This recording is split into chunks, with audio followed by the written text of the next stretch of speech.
Machinery బయోగ్రఫీతో మీ ముందుకు వచ్చాం.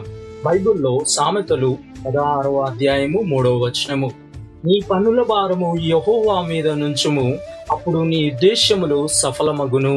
ఆమేన్. Dear friends, నీవు తలపెట్టిన ప్రతి పని విజయవంతంగా జరగాలంటే మనుషుల మీద కాకుండా దేవుని మీద ఆధారపడి ప్రార్థిస్తూ జీవించు.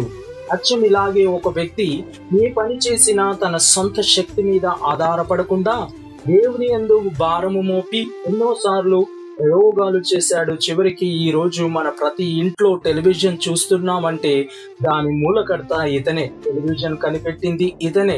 ఒక సాధారణ కుటుంబంలో జన్మించిన వ్యక్తికి ఇంతటి జ్ఞానం ఎలా వచ్చింది? దానికి కారణం తాను విశ్వసించిన నా దేవుని మీద నిరంతరం ఆధారపడి జీవించాడు కాబట్టే ఆశీర్వదించబడ్డాడు, ఎందరికో ఆశీర్వాదకరంగా మారాడు. అతనే జేఎల్ బయార్డ్.